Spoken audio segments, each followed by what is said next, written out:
Om Vakratunda Mahakaya Suryakoti Samaprabha Nirvignam Kuru Me Deva Sarvakaryeshu Sarvada Om Shri Mahaganapataye Namah Om Shri Gurubhyo Namah Harihi Om Sadashiva Samarambham Shankaracharya Madhyamam Asmadacharya Paryantam Vande Guru Paramparam Asmad Gurubhyo Namah Shruti Smriti Purananam Alayam Karunalayam Namami Bhagavad Padam Shankaram Loka Shankaram Shankaram Shankaracharyam Keshavam Badharayanam Sutra Bhashya Kritau Vande Bhagavantau Punah Punah Ishvaro Gururatmeti Murti Bheda Vibhagine Vyomavad Vyapta Dehaya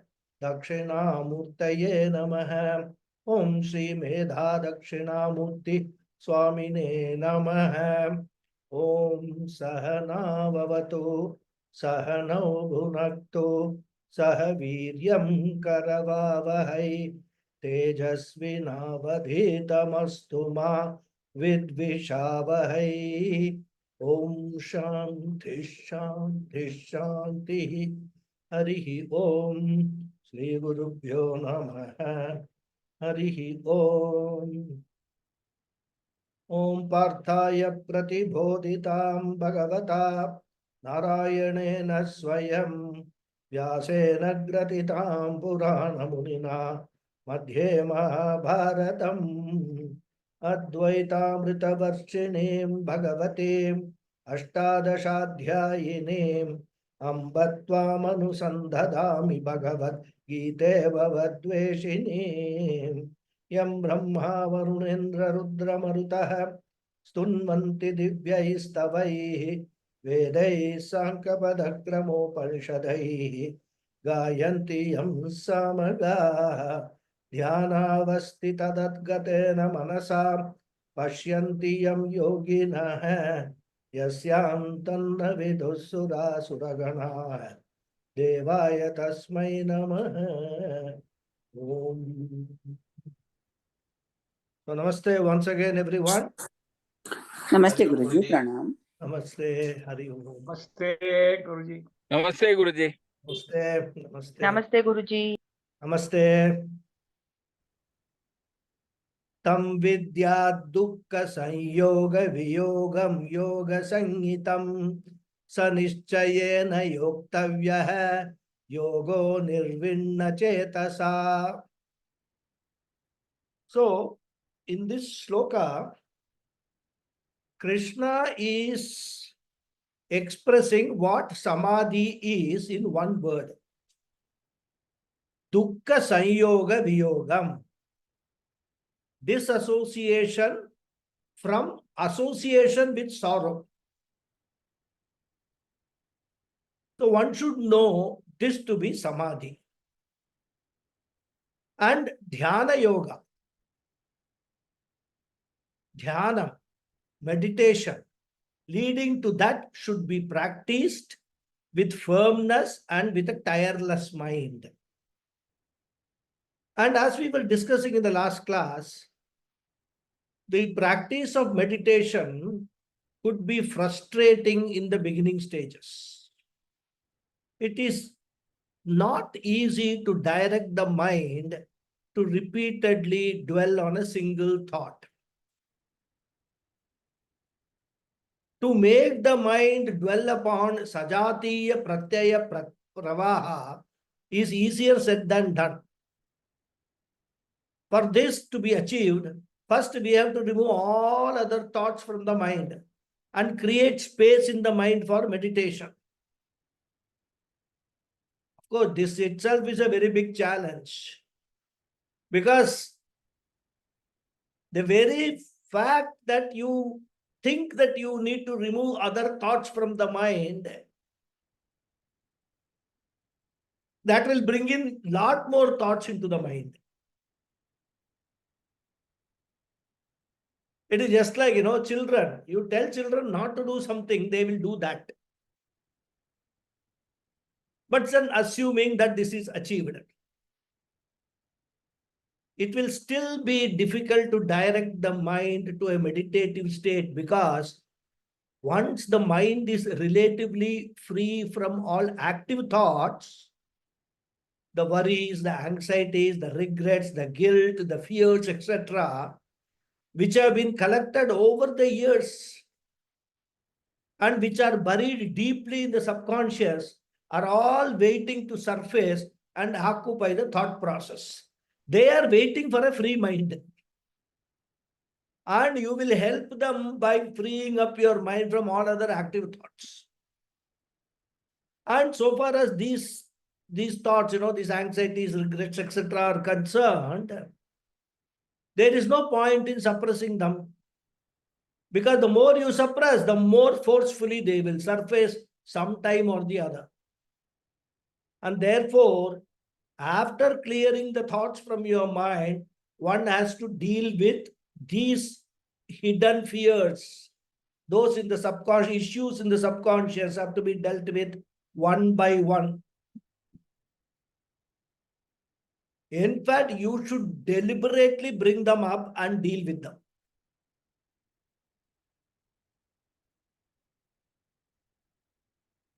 And only when these issues are addressed will our mind be ready for meditation. And all these processes, they could be time consuming and sometimes very frustrating. No one can predict how long it will take for the mind to become fully ready for meditation. Because meditation, we should not think that you're sitting and closing your eyes is meditation. Lot of things go into that before you even ready yourself for meditation. And therefore, in this shloka, Krishna is sounding a warning to calibrate your expectations. And he also gives a piece of advice. He says, practice meditation anirvinna chetasa, with a tireless mind, without getting despondent or desperate if the results of meditation are taking a long time to fructify. It will sometimes take years. It will take years. Those who are used to do Sandhya Vandana, maybe at least once a day, if not 3 times. And as a part of that ritual, as that sadhana, you are doing Gayatri Japa. 108 times you are chanting Gayatri. Just observe your mind during that period.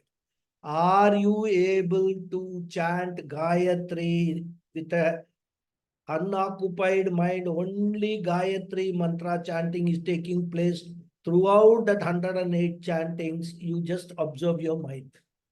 You will know what I am talking about. It is very, very difficult. Very difficult.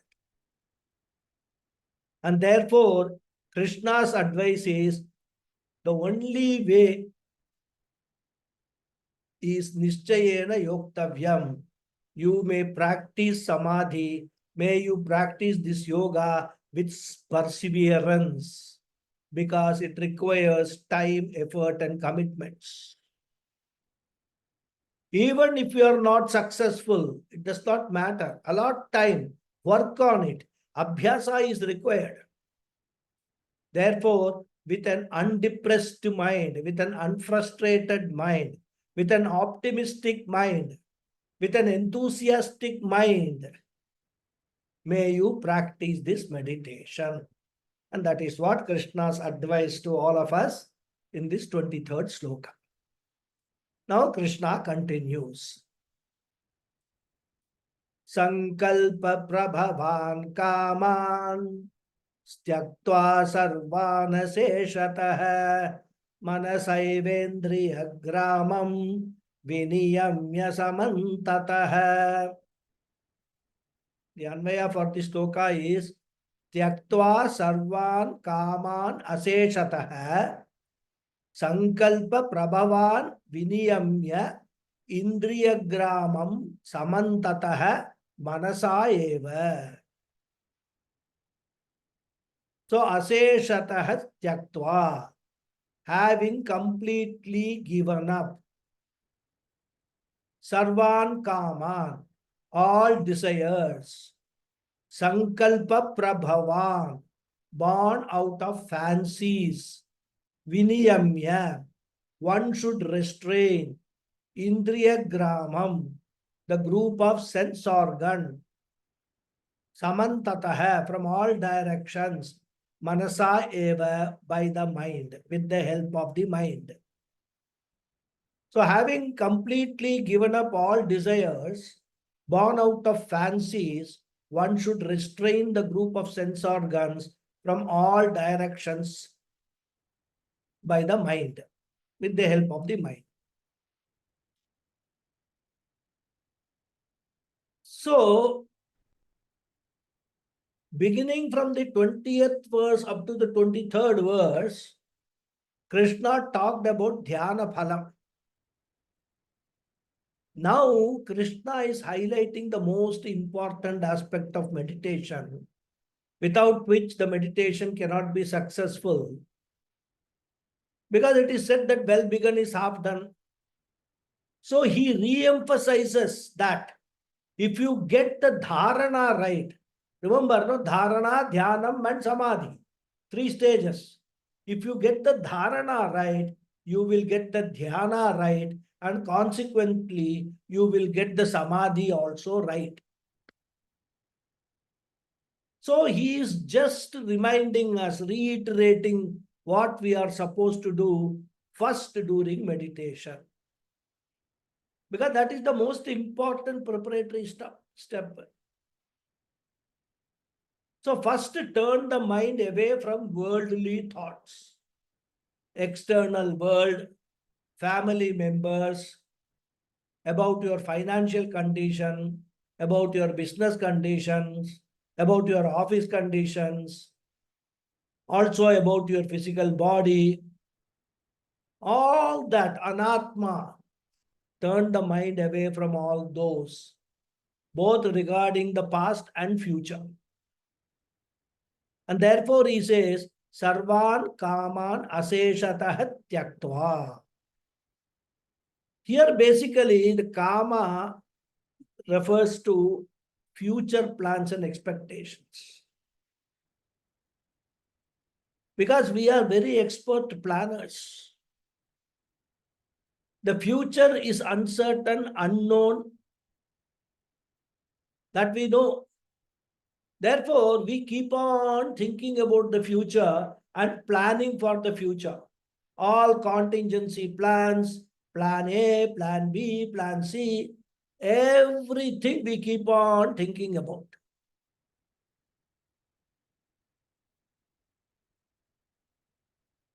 We always think about the next moment, tomorrow, today evening. Rarely we live in the present. Somebody said, a person constantly lives in absentia. He is not there in any time because today I am mentally living in tomorrow and what I have to do next, immediate or distant future. That means I am not even aware of today. All the time I am preparing for tomorrow, and tomorrow also I do the same thing, preparing for tomorrow, day after tomorrow, prepare for the day after. And one day suddenly Yamadharma Raja comes, stands before you with a golden invitation to the Yamaloka. And then you lament that in the process of preparing for the future all along, I have never lived the present. So you tell Yamaraja, see, please allow me some more time. I have never lived.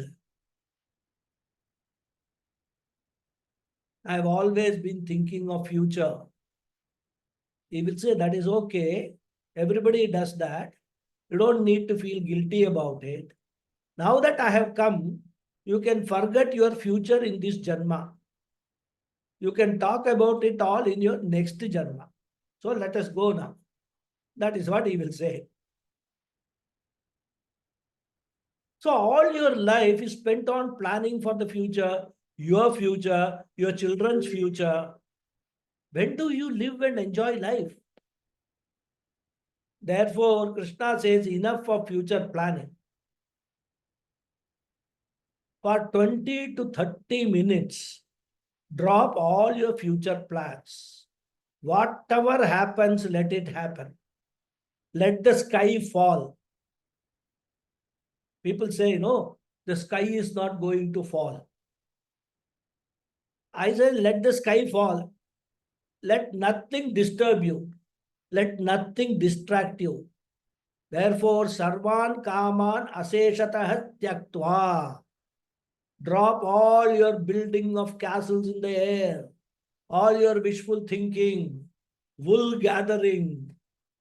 Stop all of them for at least 20 to 30 minutes. And he says aseshatah, meaning completely, without any reminder.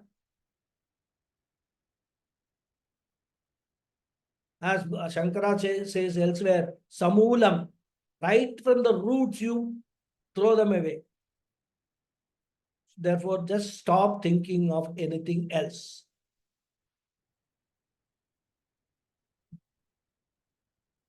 And how to do that? He says sankalpa prabhavan. Sankalpa prabhavan. Because no thought is powerful in the beginning. Any thought arises in the mind only feebly, like a ripple in a lake. If you have observed, how a wave is formed in the ocean. A full-fledged wave is never formed suddenly. You just go to the beach and watch. In fact, if you go to Kanyakumari in India, it's the best place. You will see the three oceans. Bay of Bengal, Indian Ocean and Arabian Sea. Even the characteristic of each ocean is different. And you will observe that there is the wave doesn't suddenly come up, When you watch, you will find that constantly, because of the wind, the wave which starts as a small ripple, as it comes towards the shore, becomes bigger and bigger and bigger. And without the support of the wind, the ripples cannot become a wave. Similarly, all your future plans also. Initially, they rise in the form of a feeble thought. Then what do? We keep on fanning the thought, giving it more and more wind, so that what happens? It becomes a huge one like a wave.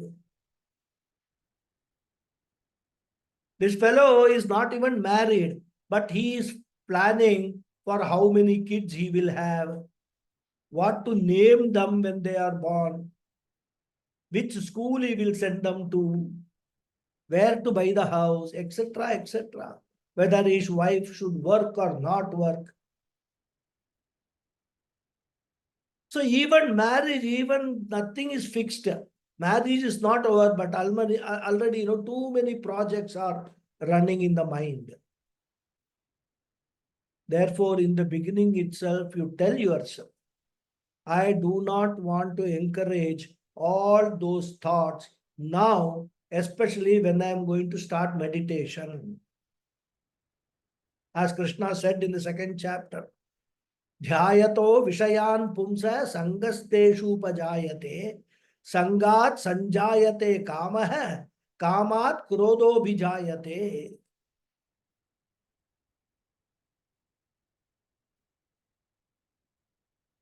Kamat Krodho Abhijayate.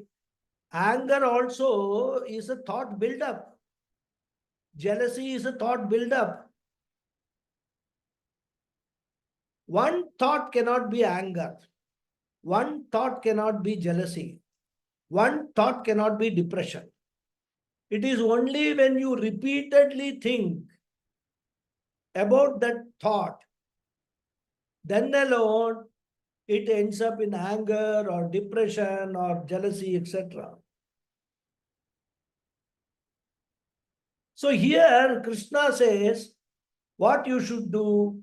He says at the seed level itself, divert your mind. However bleak our future may appear, never get depressed. Never allow that thought to arise. Sankalpa Prabhava. It is adjective to Kama. Prabhavan means born out of. Sankalpa. Sankalpa means our cooperation or our commitment, our resolve.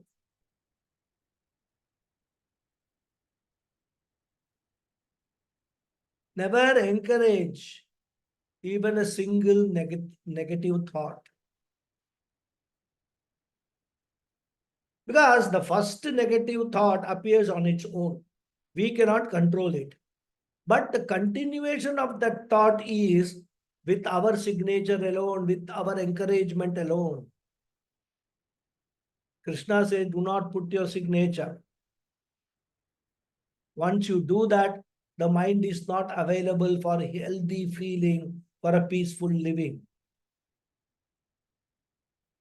Therefore, Sarvan Sankalpa Prabhavan Kaman Tyaktva, giving up all such future planning and thoughts, and Indriya Gramam Viniyamya, withdrawing the sense organs, which are the gateways through which the external world enters your mind and disturbs the mind. Close the gates so that the external world does not enter your mind. And how to close the gates? He says, Manasa eva, with the help of your mind itself. Indriya Gramam means the group of sense organs. A Gramam means a group, not a village. Well, literally the word Grama itself in Sanskrit means a group. And a village is called a Grama or Gramam because it's a cluster of houses are there. Families are there. Therefore, they form a group. Therefore, it's called Gramam. Therefore, you can use the word Grama as a suffix to any word. Indriya Grama, cluster of sense organs. Viniyamya, having withdrawn from the external world, samantataha, completely, totally. Now, this is again important. There are two things which could, impact the meditation. One is the thoughts coming on their own. Another is the objects entering in your mind through the five sense organs. But they also create a lot of disturbance in the mind.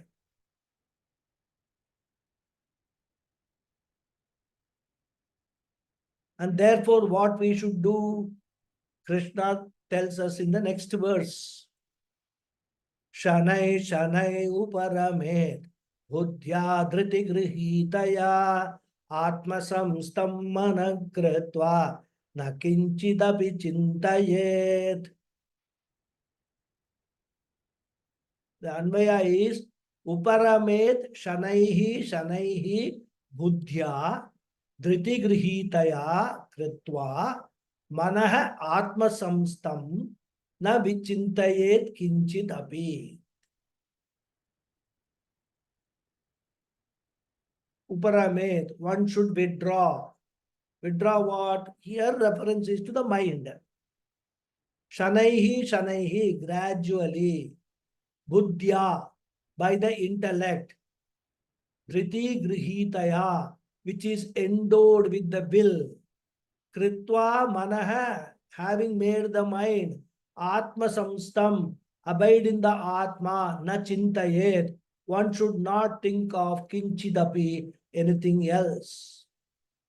So he says one should withdraw the mind gradually by using the intellect, which is endowed with will. And having made the mind abide in the Atma, one should not think of anything else. So, here again, Krishna is pointing out a very important aspect of meditation.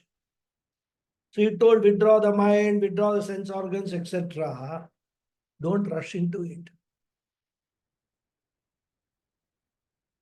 The withdrawal must be done gradually, shanaihi, slowly. Because one cannot suddenly go to Atma.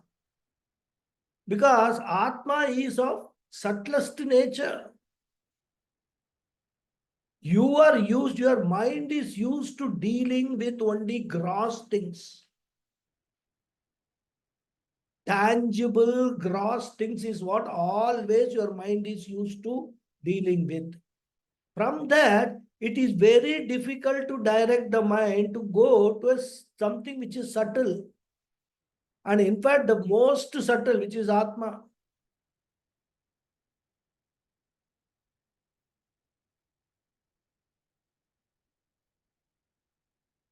And that is why, there is a Panchabhuta Upasana.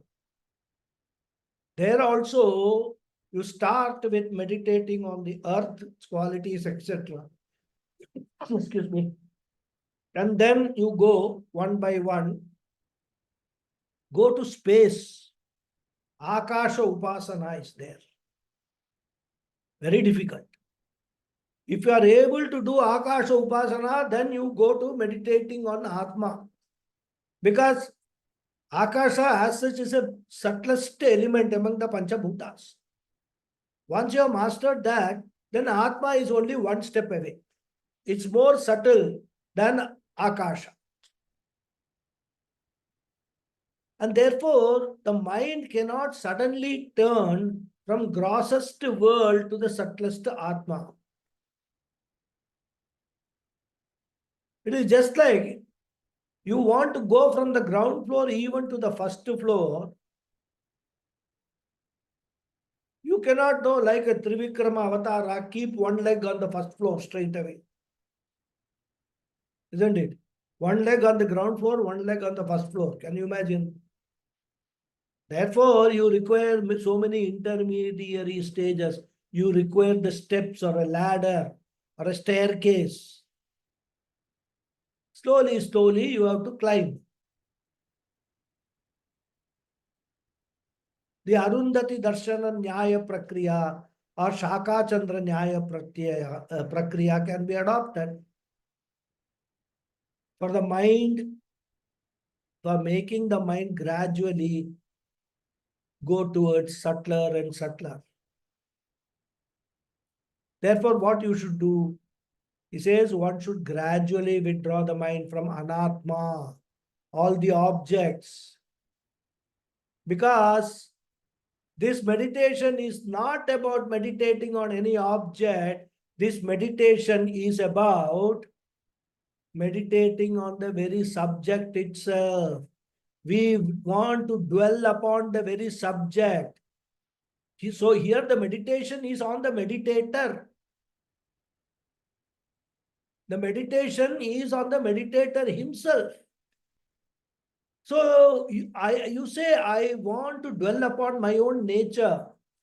And since it is subjective meditation, all the objective thoughts should be gradually eliminated. And we can divide the objective thoughts into three.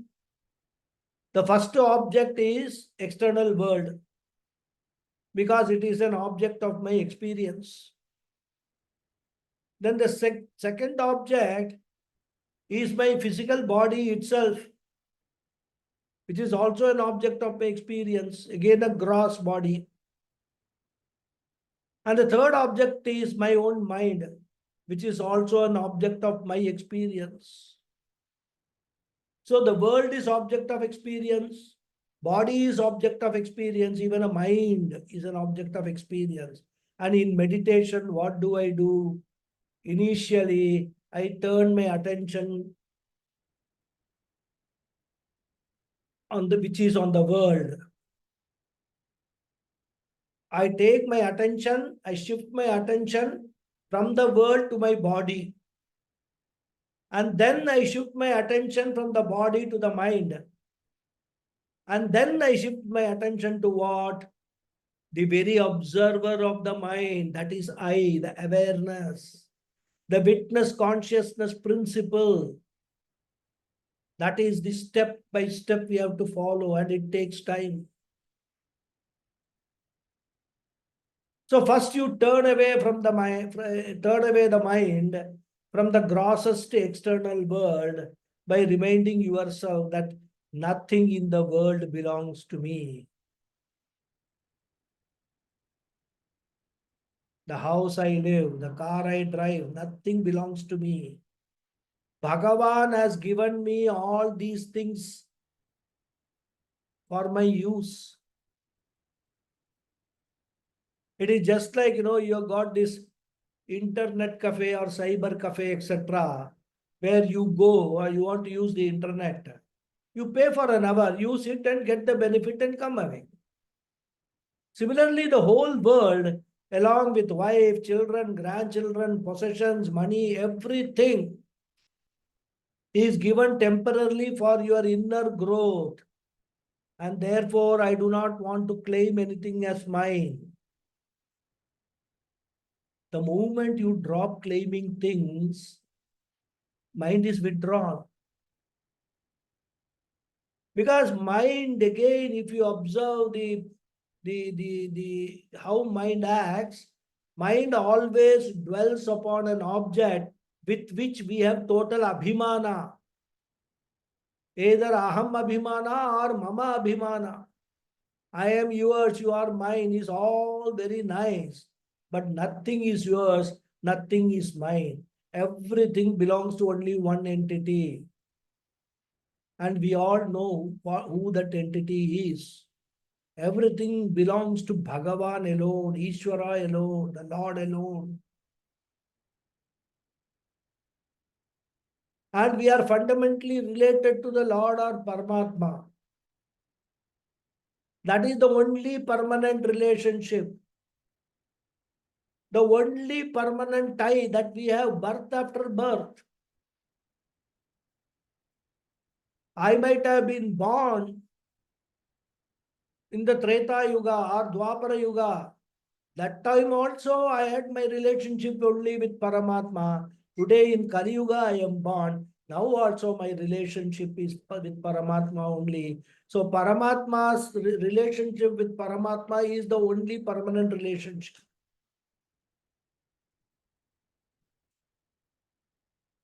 The moment I put that thought in my mind, attachment is dropped. There is relaxation. Because when it comes to the family, when it comes to our friends, etc., we always live under a gross misconception that we have a responsibility to take care of them. We seldom realize it, but it is something that we impose upon ourselves. We seldom realize that even without us, they will be well off.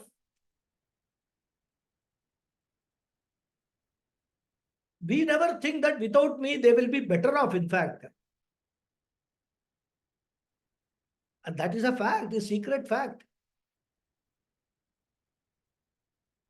If you want evidence, just visit any family for 2 weeks after the death of the husband or wife and see what the family is doing. They would have mourned for the first 1 or 2 weeks. Then they carry on with their lives as earlier.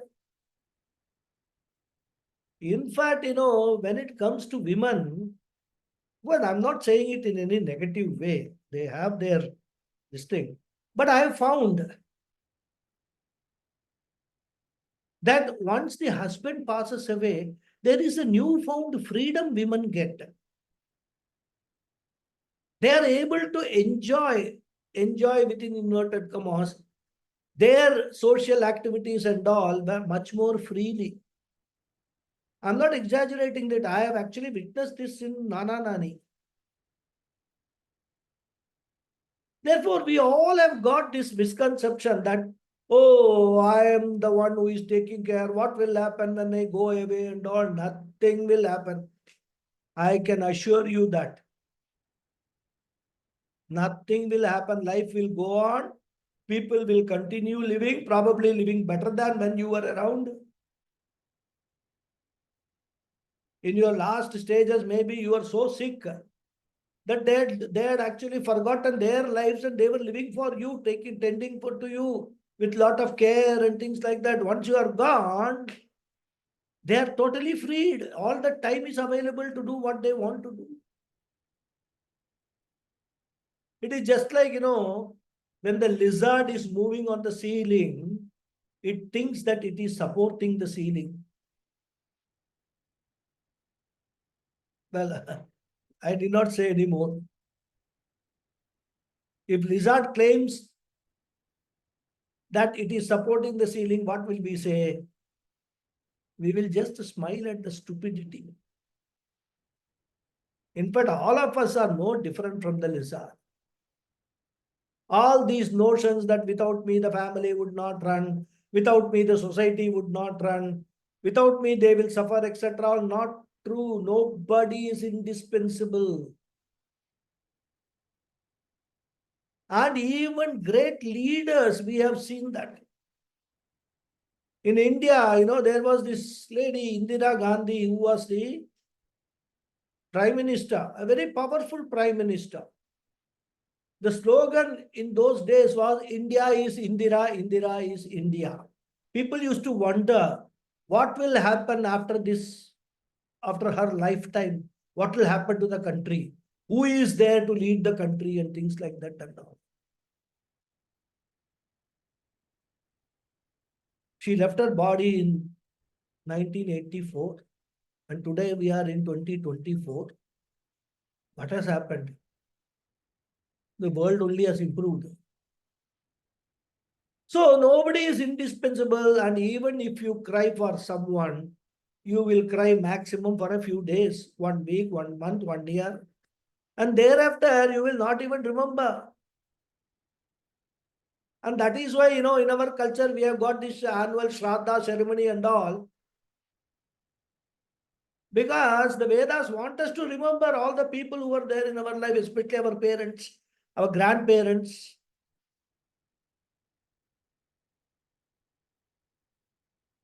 So all these things, you must be able to think it over, absorb these thoughts, and which will help you withdraw your mind from the external world.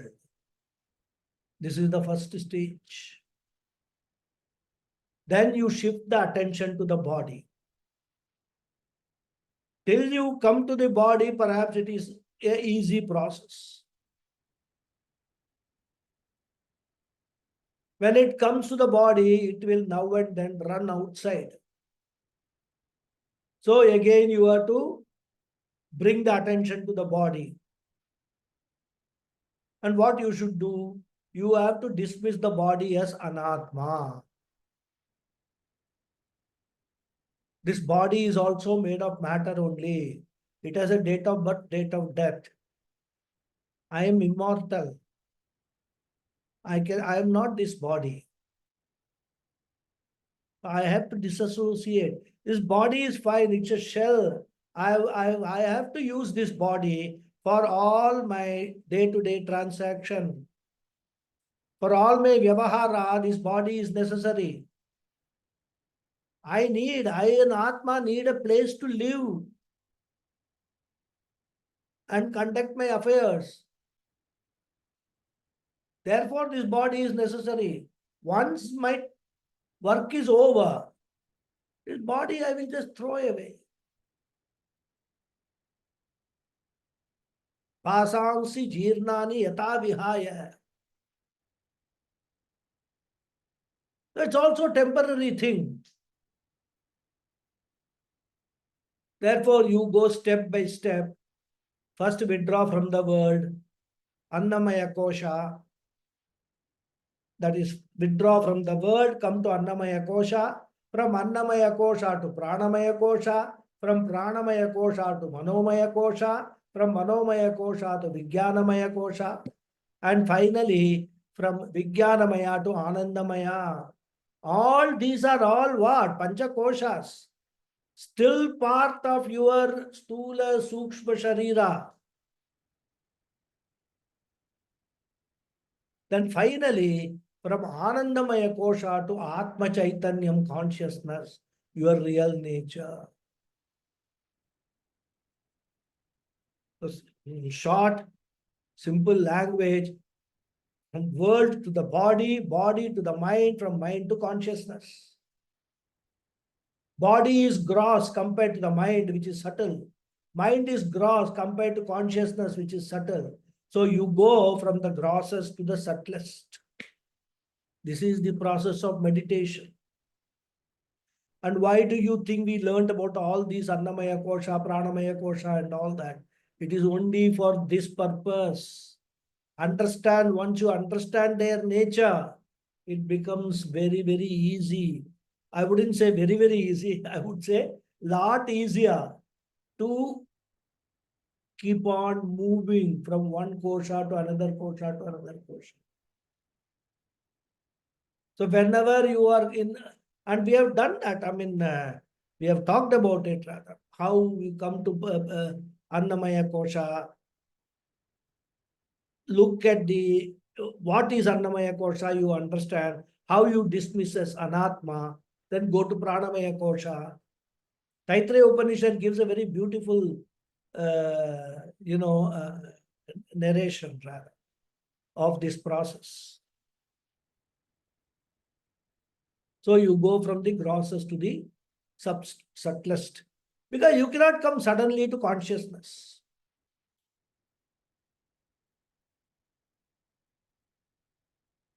Therefore, turn your attention to the body, then come to the mind. Varieties of emotions distract you. Your depressions, your fears, your anger, your hatred, your jealousy, your anxiety, your regrets, your guilt, they all play up. And that is why people say the moment I sit in meditation, all kinds of worries come. Because they are all lying in the subconscious, which I have been ignoring while turning my attention to the external world. I have been escaping their onslaught all along. And when I sit in meditation, these things surface. I have to carefully handle them. All the emotions are also part of the mind. I am not part of the mind. There are many emotions which are under my control, and there are many emotions which are not under my control. Therefore, emotions will come. In Vedantic meditation, I do not try to control my emotions. In Vedantic meditation, I try to objectify my emotion. I try to stand aloof from my emotions and try to see that they do not belong to me. So body has got its own nature, mind has got its own nature, emotions have got their own nature. I am different from all of them. And even, during meditation, some people, they get some pleasant experience. It feels very nice, They say it feels very nice during meditation. Calm mind, peaceful mind. But we must remember that pleasant experience also belongs to the mind. Because that experience came when the mind was quiet. When the mind was turbulent, that experience was not there. But when the mind is quiet, that experience came. Therefore, experience also belongs to the mind alone. Therefore, I should tell myself, even this pleasant experience belongs to Anatma only. I should not get lost in this pleasant experience. Meditation, Vedantic meditation is not for experiencing joy and pleasantness. In fact, in Mandukya Karika, Gaudapada Acharya says enjoying the pleasantness in meditation is also an obstacle. And he calls that obstacle as Rasavada. Rasam means pleasant. Rasavadaha means enjoying. Even enjoying the pleasant feeling of meditation is an obstacle because the pleasantness also belongs to the quiet mind. We are talking about the witness of the pleasant condition, which was there before meditation, which witness is there during meditation, and which witness is there after meditation also. I want to own up that witness Atma. I do not want to enjoy pleasant experience in meditation. Therefore, here the meditation is for owning up the knowledge, not for any special experience or mystic experience. And even if some special experience comes, I should tell that I have nothing to do with that experience. Because if that experience we start dwelling on that, it becomes another bondage. On the other hand, meditation becomes worthwhile if I own up the teaching in meditation. And what is the teaching? I am the witness of the mind and all its ordinary and extraordinary experiences. None of them belong to me. I am witness consciousness, Sakshi Chaitanyam. So from the body, you come to the mind and deal with the thoughts in the mind, experiences of the mind. Dismiss all of them. Then the jump from the mind is the subtlest jump. I am not the thoughts or the mind. I am the one who is aware of the thoughts and the mind. I am the witness of the mind and its thoughts.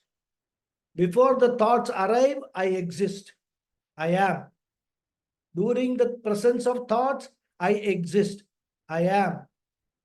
The thoughts subside, thereafter also, I exist. I am. Therefore, I am not even the thoughts, I am the witness consciousness. This is the subtlest final jump. And therefore, Krishna says, you have to do it very gradually without any sudden sharp movement. And therefore, Shanaihi Uparamed, Panchakosha Viveka Dwara. That means Annamaya to Pranamaya, Pranamaya to Manomaya, etc. Step by step, Buddhya, with the help of Buddhi, intellect. Why intellect? Because intellect is just got the backing of this teaching. The teaching that I am neither the mind nor the experiences of the mind. And what type of intellect? Dhriti Grihitaya, which has got the willpower to sustain the journey. An intellect which is supported by willpower. That is why, this is not some automatic thing. You have to involve your willpower every stage.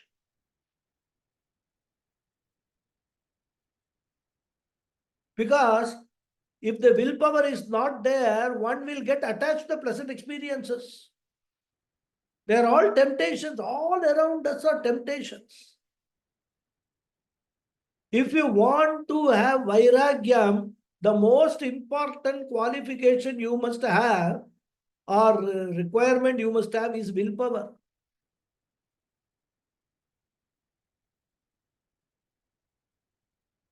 All pleasant experiences are temptations. They all come under anatma because they are subject to what? Arrival and departure.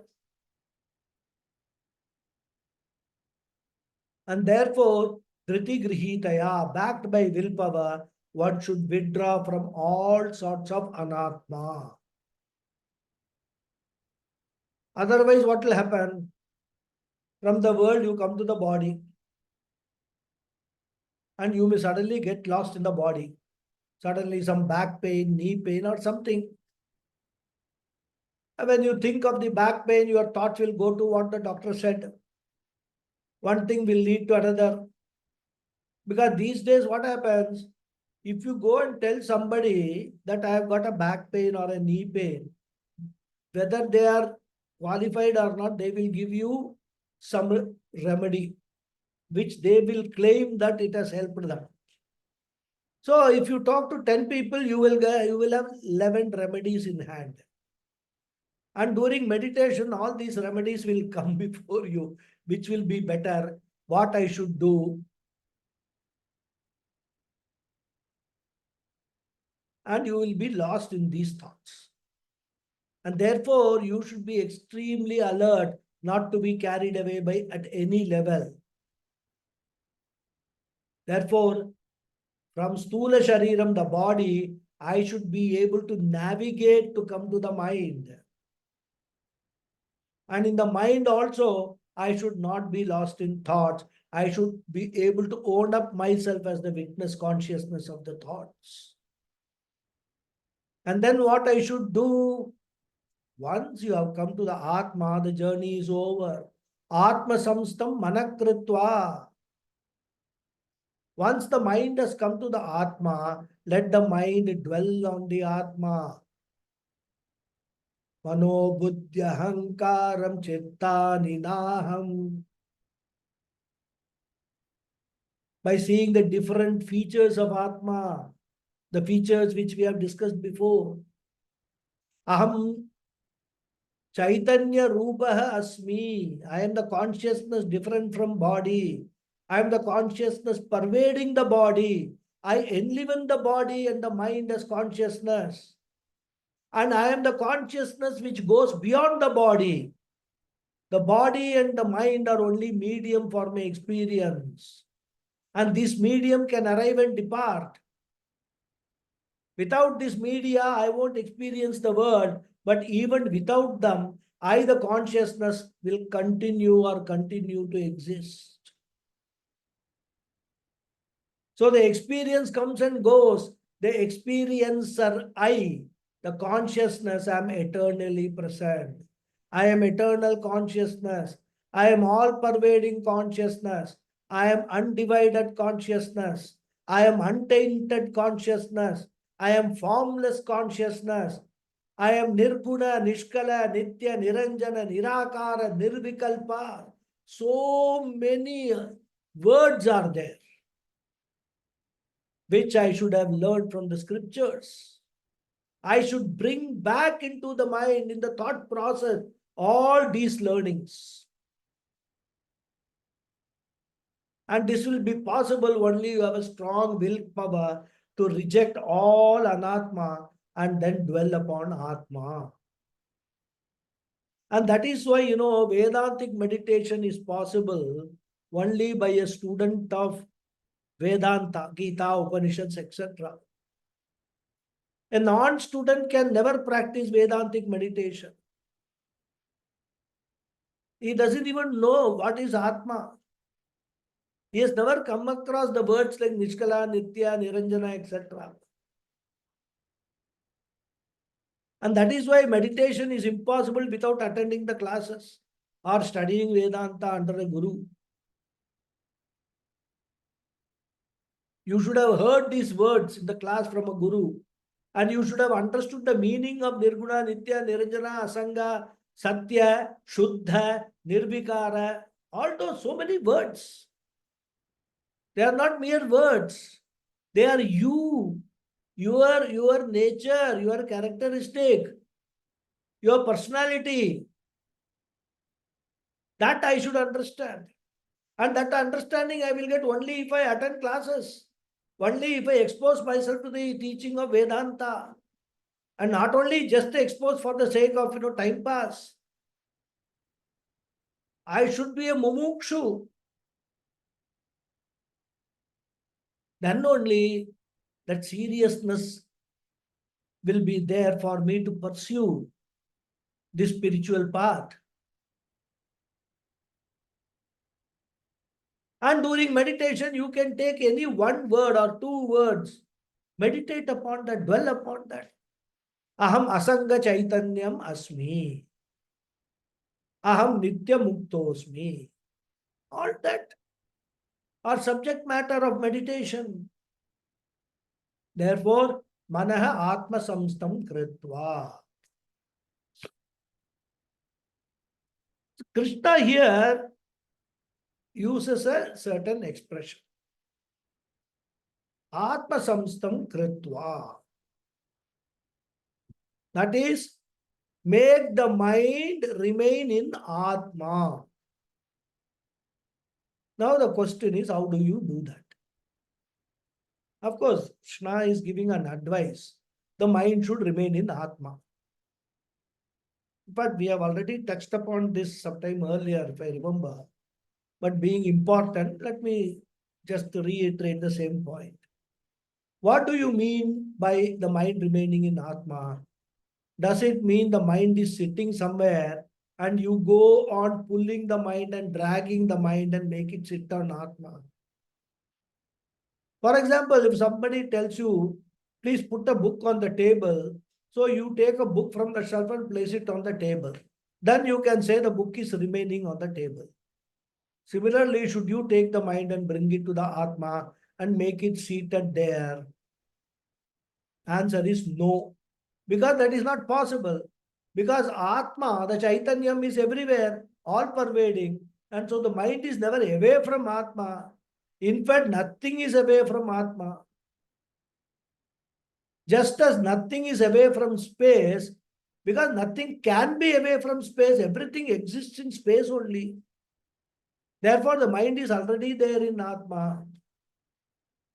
If that be so, why is Krishna saying, place your mind on the Atma? So you should understand that placing the mind upon Atma is, what he means is entertaining the thoughts which are centered on Atma. So placing the mind on Atma is nothing but entertaining the thoughts which are centered in Atma. For example, when say people go to a beautiful place like Kashmir, and on their return they will still be thinking of their visit and say, oh, my mind is still in Kashmir.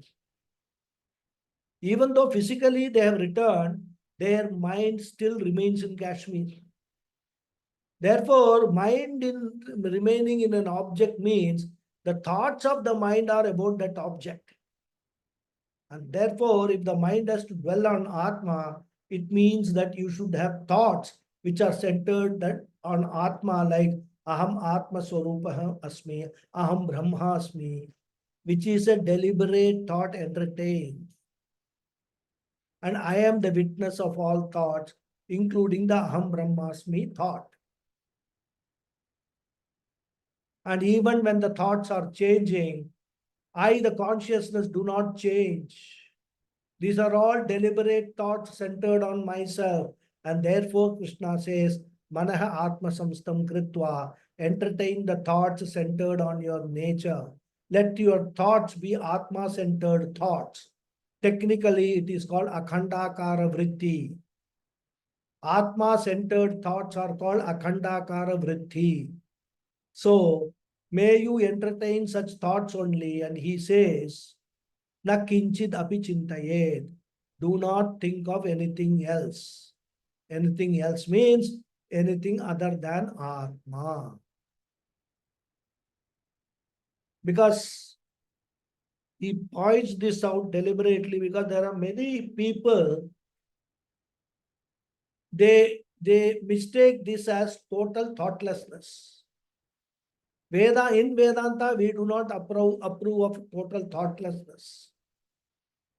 Because Samadhi, as per Yoga Shastra, as I said earlier also, Chitta Vritti Nirodha, it says thoughtlessness.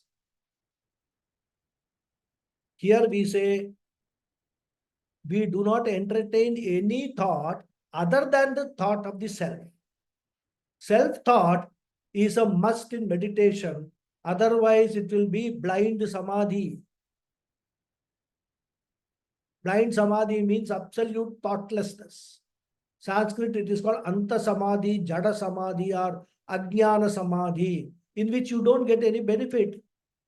You may get deep relaxation, but such a meditation does not give any spiritual benefit. Total thoughtlessness does not give any spiritual benefits. It may give some psychological benefits.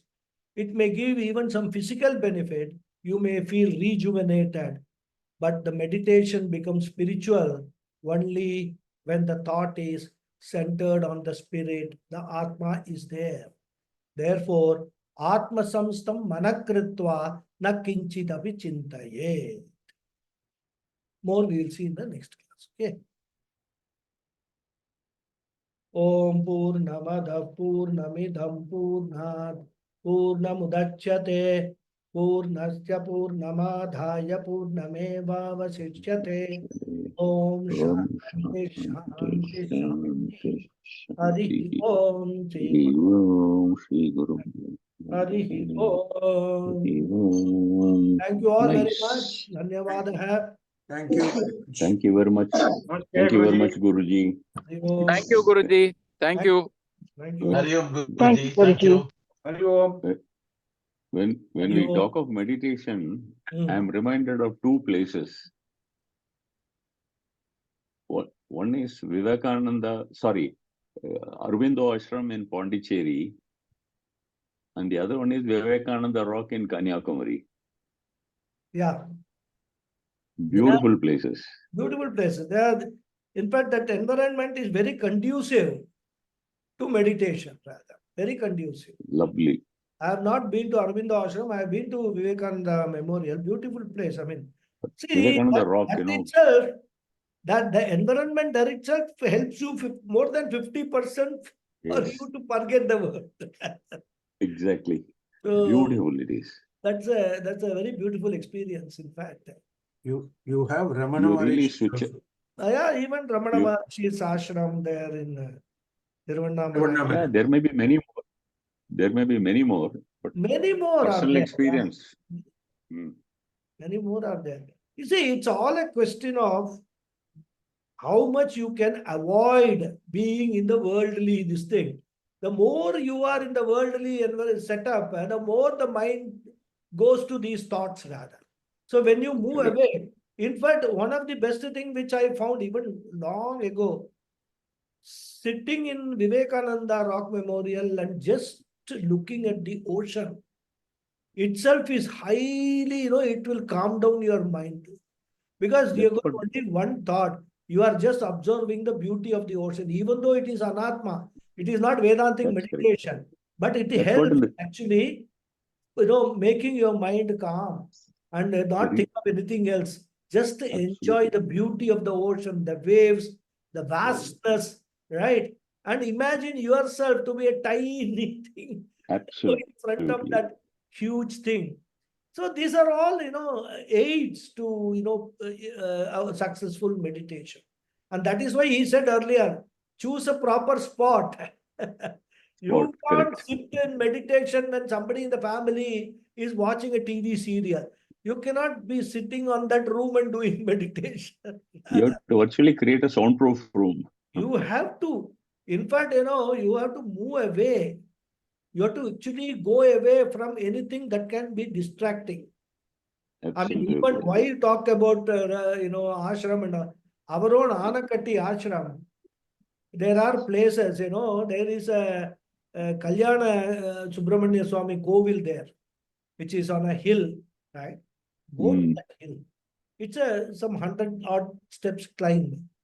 Such a peaceful, calm place. Meditate, go and do meditation there. So there are, you can just discover places where it will be really calm.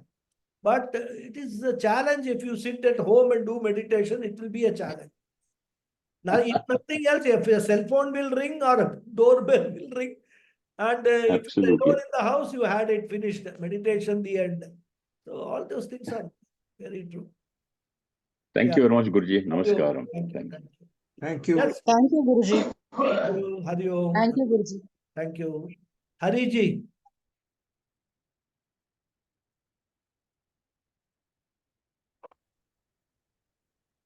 Hari Om Guruji. Hari Om. Guruji, slightly different than what you taught us today. What is the meaning of aparoksha anubhuti? Aparoksha Anubhuti is understanding your nature as yourself. Paroksha Anubhuti is getting the knowledge of something outside you. Aparoksha means that is the most nearest to you, which is not at all external to you. The experience, Anubhuti literally means experience, right? But we don't, there is no experience of the self. How can I experience myself? Because the experiencer is the experienced. So Aparoksha Okay. Anubhuti means experience within inverted commas of myself. That is Aparoksha Anubhuti. Is it self-realization? You can call it any word, self-realization, Atma Okay. Anubhava, all that you can call any word, as long as you understand what it is. It is understanding Aham Brahmasmi. Okay. Okay. That's Okay. all. Full Oh. understanding that I am consciousness principle. That is what Aparoksha Anubhuti is. Okay. Okay. Yeah. Well, I have another question. When it is such a high level teaching philosophy, why is it still considered as a preliminary study? Which one? Aparoksha Anubhuti, or You see, each Prakarana Grantha serves a certain purpose. When you come to Bhagavad Gita, or for that matter, when you come to Upanishads, yeah, and then go on to Brahma Sutra, you must have a good knowledge of certain prakriyas which are used in the Vedanta, certain terminologies which are used in the Vedanta, certain concepts which are used in Vedanta, yeah, for you to understand all those higher level texts, especially the Prasthana Trayam, to understand, you require a lot. For example, if you know English, you have studied A, B, C, D and all that. Can you speak English? Or even when you hear English, you will require a dictionary, right? yeah, What is the meaning of this word and all? Certain tools are required. yeah, And English language is only one example of dictionary, right? yeah. Vedanta, there are so many things which are involved for you to understand. Yeah. Because even though you say it's a very low level, it is the highest level. Because in our ordinary this thing, do we even think for a moment that I am actually consciousness, I am not this body, mind, sense complex? No chance. Right from birth to death, that only thought is I am body, mind, sense complex. For you to be weaned away from that thought and bring you to Atma Samstam Kritva, Mana Atma Samstam Kritva, it's not easy. Yeah. So all these Prakarana Granthas, they serve some purpose. So initial stages, the student is actually exposed to all these Prakarana Granthas so that he gets equipped to go to Upanishads and Brahma Sutra, etc. and understand what is being said. And even not only these Prakarana Granthas, in fact, you must have a good understanding of Nyaya Shastra, Tarka Shastra, Vyakaranam. All these are necessary. I mean, Vedanta study is not an isolated study. If you know Sanskrit very well, a lot of things will become much easier for you to understand, especially when you study the Bhashya. So Guruji, you are assuring me that I have one more Janma. Well, everybody, each one of us has got one more Janma. I have got, I will not claim that, oh, we are all going to become Moksha Purushas. Not going to say. But it's a journey that we should not worry about. We must not become anxious. That's why I Okay. keep telling people, if you are on this journey, keep traveling. You never know. 50 years in my life, I had traveled without idea of V also of Vedanta. Then after that, suddenly, in 10 years' time, I graduated from V of Vedas to V of Vedanta. Right? It only took 10 years for that. Now the journey has begun. Now I am not anxious, oh, will it happen before I die or before this body goes away? No. Let it happen whenever it happens. If not this Janma, next Janma. I've got that Shraddha, that this thing, that what the scriptures are telling is correct and it will happen. That's all. Keep traveling, keep learning, go and more. Why do you think I decided to teach? Not for the sake of students. I say I want to share. I want to share, yes, that is secondary purpose. My primary purpose is I want to recall what all I have learned. I am doing Nididhyasanam through teaching. My own self-interest is most important in what I am doing. You must understand that, isn't it? Yeah. Of course, in the process, if I am able to help few people, fine, we can go together. But for me, when I teach, when I say I'm going to teach Mundaka Upanishad, what does it mean? I want to recall what all I have learned in Mundaka Upanishad and also look for opportunity for me to learn something more than what I have already learned. That is my purpose of all this teaching last how many years? Probably since 2018 I have been doing this. 6 years. So that is the purpose. So our aim should be in every class, can I learn something more than what I have learned? That is the way we have to keep on going. And many times we have to come back to Prakarana Ganthas. For example, Viveka Chudamani, I have never learned. Right? But then when I chose to teach Viveka Chudamani, I felt it was a great opportunity for me to learn Viveka Chudamani. Along with you people, I also learned Viveka Chudamani. That is how we have to, that should be the goal of your life. Nothing else, everything else in the life is secondary. Primary goal is this only. And I continue doing it. If I get it, if I'm able to understand and assimilate and abide in that jnanam that I am Brahmasmi in this life, very good. If not, also okay. It will happen once the process is started. That's all. Because, there are certain, for example, this grams, etc. What is that called? There are certain things which takes a long time to cook. So you put it in the cooker, pressure cooker, and keep it on the gas. Sometimes they will cook within 2 whistles or 3 whistles, sometimes 5 whistles, 6 whistles. But the process is started, so leave it. The cooker is there on the gas and let it any number of whistles come. When it is all cooked, we'll switch off the gas. Yeah. Okay. Anjali ji. Okay. Anjali ji. Yeah, Namaskara, Guruji. Namaskar. Yeah. In the Samadhi, I have to think single-pointedly about Atma. Means what exactly I have to do? I have to literally say to my mind that I am the Atma, or what exactly I am supposed to.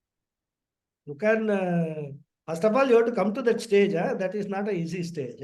Yeah. But there, as I told you, there are so many. What is I am Atma means what? What do you understand I am Atma? You have to recall all the characteristics or the aspects or the definitions of Atma. I am Atma means what? First of all, I am immortal. I have all along been thinking that I have a date of death. Sometime I will die. Right? I am not going to die. What is going to die is this body. I am not the body. One thought. So like that, then say, I think that I am related to so many, I have got so many relations and all that, but I am Asanga. I have no Sangha. Because as Atma, I am Asanga. So like that, there are so many, as I told you, all this Nirvana Shakam, Nirvana Dashakam. All So those, everything we have to, all that we have to, all those thoughts we have to recall. we have to And bring then one by one that thought and then dwell on that thought. Hmm. Suppose I tell you from tomorrow, your name is not going to be Anjali, your name is going to be Aishwarya. Suppose I tell that. Now, how long will you take to assimilate that knowledge that you are no longer Anjali and you are Aishwarya? What you have to do for that? Yeah, I have to remind myself that I am not. You have to keep on repeating your mind, I am not Anjali, I am Aishwarya, I am not Anjali, I am Aishwarya. Initially, it will not happen, correct? If somebody calls you Anjali, you will say yes. Yeah. You will respond to the call of Anjali only initially. If somebody calls you Aishwarya, you will see they are calling somebody else, correct? So, how much time it takes you should try to measure for just a name change to happen.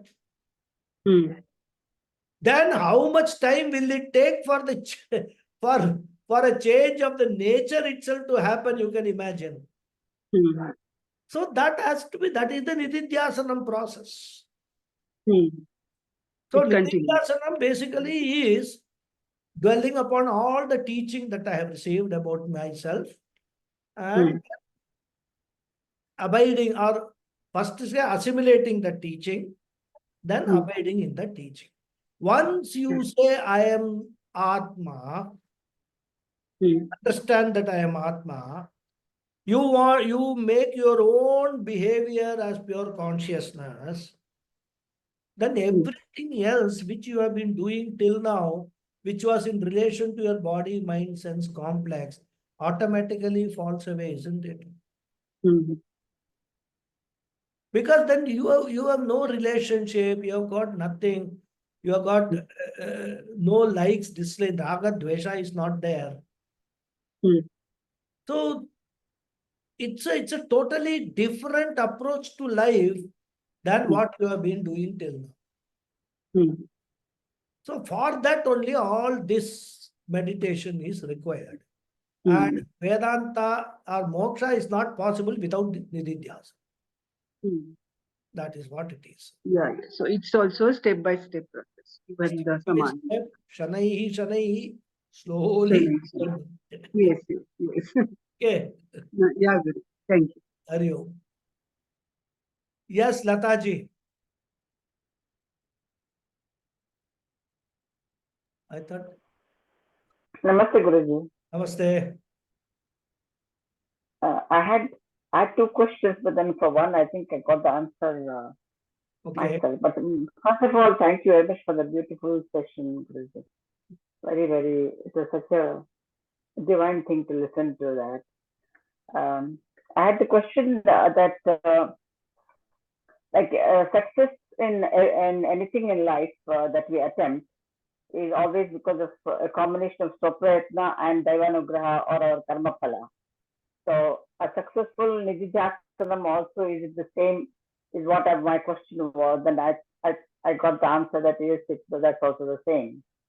A combination of how much effort you do and dedicated effort you do, and the Guru Kripa and the Daiva Kripa.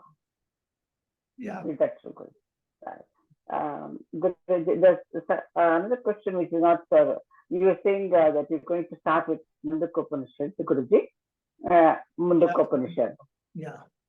So we'll start it on Vijayadashmi day, where this time I am going to actually stop taking classes on Sundays, because I found that Sundays are not a very convenient day for many students. They have got a lot of social commitments and things like that. And secondly, one class a week may not be helpful.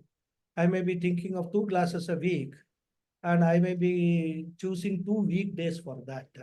I'm planning all that and send a notice. And the timing also, I want to change a little, make it a little later.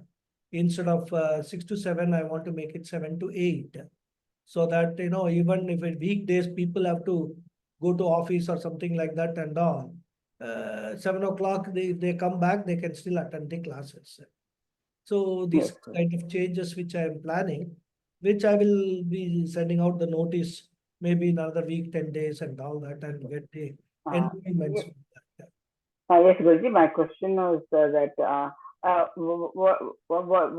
so many Upanishads. Why Mandukya Upanishad?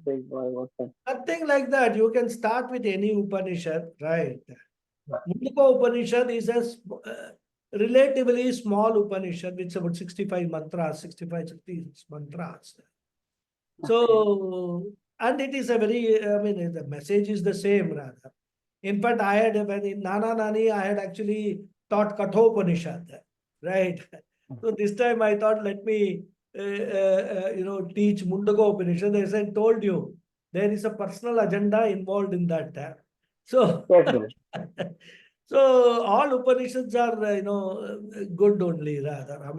I cannot say this Upanishad. Of course, Upanishads like Brihadaranyaka, Chandogya and all that, we can't teach the whole Upanishad because it will a whole lifetime process. So in that and all, we will specific, chapters and all that we'll pick up and teach. But then there are still so many other Upanishads are there where Adi Shankara has written the commentary. They will be very useful for us to teach rather. Katha Upanishad, then this thing Mundaka Upanishad, then so many other are there. We come to Mandukya toward the end rather. Once you have gone through the other Upanishads. We were taught 6 Upanishads in Gurukulam. At least those 6 I can teach. So that is what it is. No specific preference or anything. I thought Mundaka Upanishad I will teach, so I'm just choosing that. That's all. Okay, good. Yeah. Okay. Thank you very much, Guru. Hari Om. Thank you. I think Ishavasya Upanishad is also relatively small, no? It's a very small Upanishad. Yeah, exactly. Yeah. But Ishavasya, because a small Upanishad requires a lot of explanation. So Okay. things are crisp. You have to put in a lot of material. And that is why, this one, Ishavasya also some, if we get an opportunity, we'll see that also. So one by one, we will go. Yeah. Thank you, Guruji. Hari Om. Hari Om. Thank you. Thank you very much. Any more question? No, Guruji. Speaking? No. Okay, then I will close the session. Thank you very much. See you next week. Hari Om. Thank you, Guruji. Hari Om. Thank you. Hari Om, Guruji.